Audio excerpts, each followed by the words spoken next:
Le Barça s'est imposé 1 but à 0 face à Osasuna grâce à un but dans les dernières minutes de Jordi Alba. On va débriefer tranquillement ce match. Salut à tous les gars, c'est Azial. On se retrouve pour une nouvelle vidéo. Petit débrief du match du Barça que j'ai bien évidemment regardé. Un match qui s'est fini sur un 1-0 avec un but assez tardif de Jordi Alba qui est rentré en jeu et qui vient marquer un beau but à la 85e minute de jeu. Et Rando aussi du côté d'Osasuna a pris un carton rouge à la 27e. On va voir tout ça tranquillement dans cette vidéo. On va débriefer le match comme d'habitude. Pour ceux qui connaissent la chaîne, vous savez, on va voir quelques actions, on va voir le but du match parce qu'il n'y en a eu qu'un. Et bien évidemment, on va parler un petit peu, on va lancer des petits débats parce que je vais pas vous mentir qu'il n'y a pas non plus pléthore de trucs à dire sur le match. J'aime beaucoup ce mot pléthore, mais il n'y a pas énormément de choses à dire sur le match. Ça a été un match assez dominé de la part du Barça, on va y revenir. Mais j'ai envie de lancer quelques petits débats. Ansu Fati, Jules Koundé, vous allez voir, on va en parler vite fait. Comme ça, vous allez me donner votre avis dans les commentaires. En tout cas, si la vidéo vous plaît, si la chaîne vous plaît, si le contenu vous plaît, n'hésitez surtout pas. Le petit like, le petit commentaire, le petit partage, ça fait toujours plaisir. Bref, passons directement au vif du sujet. Le Barça, je suis désolé, cette image est un petit peu floue. On est à la 25e minute de jeu. Comme je vous l'ai dit, Osasuna a pris un carton rouge. À ce moment-là du match, le Barça, comme un petit peu durant l'ensemble de la rencontre, a énormément dominé cette équipe de Osasuna. Mais à 11 contre 11, petit point, à 11 contre 11, j'ai trouvé un Barça dominateur avec la balle, mais qui avait un petit peu peur sur certaines contre-attaques. Parce que mine de rien, Osasuna a eu quelques occasions. Pas non plus énormément, mais tu as eu 2-3 situations où Osasuna a frappé, notamment une à un moment où Ter Stegen se détend bien, fait une belle parade, et une où dans la surface, un joueur d'Osasuna envoie la balle en drop dans les étoiles, mais Osasuna a eu quelques occasions, situations, appelez ça comme vous voulez, qui auraient pu mettre en danger ce Barça. Malgré tout, à la 26e minute de jeu, De Jong qui est juste là avec la balle et qui a fait un match vraiment exceptionnel, mais on y reviendra après. Frenkie De Jong a été vraiment d'un niveau incroyable sur ce match. Va lancer en profondeur Pedri qui va se faire retenir du coup par Errando, Jorge Errando, le joueur d'Osasuna. La faute est légère, mais il y a contact. Voilà, il y a les mains posées sur le corps de Pedri qui va tomber et ça va provoquer le carton rouge pour Osasuna. Après ça, Osasuna a bien évidemment énormément défendu, le Barça a eu énormément le ballon.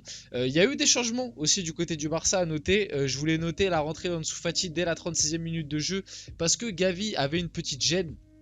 Voilà, une petite gêne. Xavi a préféré ne pas prendre de risques. Malgré tout, j'ai vu les infos après le match. Finalement, ça n'a pas l'air d'être grand chose. On parle d'une petite, voilà, vraiment une petite douleur. Peut-être 1 ou 2 jours de repos pour Gavi, ce sera pas plus. C'est pas quelque chose de grave. Et d'ailleurs, à noter que Gavi était pas hyper content de sortir. Il y a aussi eu la rentrée d'Eric Garcia et d'Ousmane Dembélé dès la 52e minute de jeu. Du côté d'Osasuna, comme je vous l'ai dit, dès la mi-temps, ça a fait des changements pour essayer de bétonner un peu.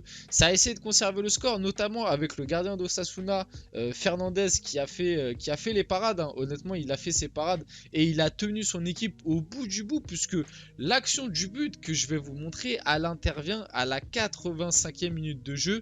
Avec juste avant, il y avait eu une occasion où Lewandowski avait marqué, mais le but a été refusé pour hors-jeu parce que Ferran Torres était hors-jeu d'une épaule. Honnêtement, ça se joue à pas grand-chose, mais il y a hors-jeu, donc le but a été refusé.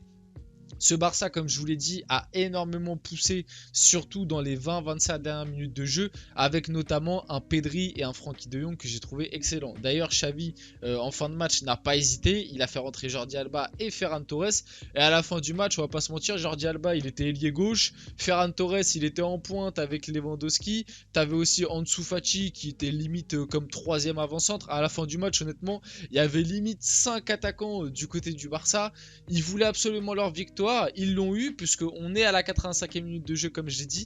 Lewandowski qui est sur le côté droit avec le ballon va bien se jouer du défenseur, va effectuer un petit centre en retrait et là De Jong, la petite remise de la tête de De Jong, incroyable, la remise est incroyable honnêtement. Sur les images je pense que ça va pas, enfin ça se vend pas très bien mais je vous jure qu'à vitesse réelle la remise de De Jong est magnifique.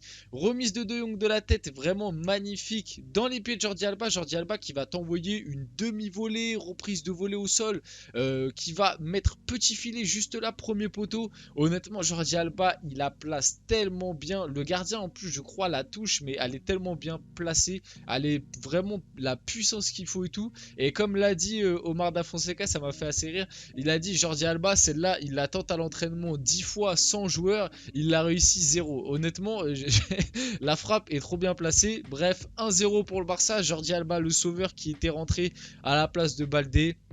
Magnifique, grâce à ça, le Barça prend 14 points d'avance provisoire sur le Real Madrid. Le Real Madrid qui est en train de jouer actuellement là.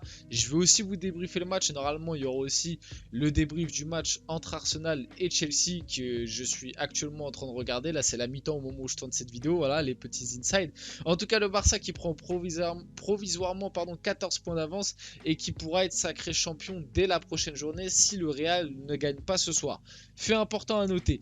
Parlons un petit peu aussi de cette défense du côté du Barça. Ça me permet aussi de parler un petit peu des prestats individuels. Et j'ai mis Araujo parce que honnêtement, il est tellement fort, les gars. Le niveau de Araujo est vraiment devenu incroyable. Mais défensivement, le Barça est très très solide. Ça me permet aussi de montrer cette stat. 25 clean sheets en 33 matchs de Liga cette saison pour Ter Stegen et plus globalement pour la défense barcelonaise. Alors certes, petit bémol, là je vais en parler, le jeu du Barça je trouve n'est pas aussi attrayant que les débuts de Xavi, notamment l'année dernière quand il est arrivé et même dans ce début de saison, même si en Europe le boulot n'était pas fait, en Liga je trouvais que le Barça produisait un très beau jeu, notamment sur certaines phases avec un Baldé qui jouait très haut et on partait avec une base à 3. Je trouve que Xavi a un peu lâché ce système et que maintenant on est plus sur du 4-2-3-1 avec Gavi un peu à gauche qui vient un petit peu au milieu, Pedri en 10 qui redescend un peu et devant t'as Rafinha, Lewandowski ou Ousmane là qui est en train de faire son retour, mais bref. Et en fait je trouve que le Barça, depuis qu'il y a eu l'absence de Pedri et Ousmane Dembélé, le Barça en termes de qualité de jeu, ça a clairement baissé. Là ça revient un peu plus, mais voilà, moi je trouve que ce Barça n'est pas aussi flamboyant qu'au début de l'année et honnêtement c'est un petit peu ronronnant et un petit peu ennuyant. Voilà, je vais pas vous mentir que le match là aujourd'hui était pas horrible, mais il y a pas si longtemps que ça, là il y avait eu un 0-0, je crois que c'était un Barça-Rétafé. Le match était ignoble, oh là là, le match était ignoble et plus globalement la plupart des derniers matchs du Barça sont vraiment pas très amusants à regarder. J'ai mis Pedri aussi pour noter que Pedri, même si moi personnellement je trouve qu'il fait une première mi-temps assez moyenne. J'ai pas trop aimé sa première mi-temps, pas mal de pertes de balles, un petit peu d'imprécision sur certaines touches, certaines passes et tout. Mais sa deuxième mi-temps est excellente. Et plus globalement, De Jong aussi, il fait un match stratosphérique. Moi j'ai trouvé le match de De Jong, pour moi, l'homme du match côté Barça en tout cas, parce qu'il y a le gardien d'Osasuna aussi qui est pas mal. L'homme du match côté Barça, moi je mettrais De Jong parce qu'il fait la passe D déjà sur le but et en plus, vraiment dans le match, je l'ai trouvé trop fort. Honnêtement, Gavi fait aussi un très bon match. Parlons du coup un petit peu des prestats individuels. Je vais laisser Pedri pour illustrer ça.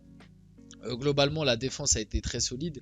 Devant par contre, Gavi qui est sorti assez tôt, mais Gavi ne faisait pas un très gros début de match. Lewandowski a eu quelques occasions qu'il a loupées, il aurait pu peut-être mieux faire et il n'est pas énormément trouvé je trouve. Lewandowski, pourtant c'est quand même un neuf qui de base aime bien redescendre dans le jeu et jouer, et moi je trouve qu'en ce moment il n'est pas énormément trouvé. La rentrée d'Ansu Fati, j'ai pas du tout aimé, n'hésitez pas à m'en parler dans les commentaires. Sinon la rentrée d'Ousmane pas mal, même s'il y a eu un petit peu de déchets. Jordi Alba, rentrée convaincante, il marque, et après globalement du côté du Barça, tout le monde a fait à peu près son match, même Rafinha qui est sorti assez tôt, moi je l'ai pas trouvé dégueulasse honnêtement. Et aussi petit débat à lancer, du coup comme j'ai dit, Ansu Fati, moi sa rentrée je l'ai trouvé mauvaise. N'hésitez pas à me dire dans les commentaires ce que vous avez pensé de la rentrée d'Ansu Fati.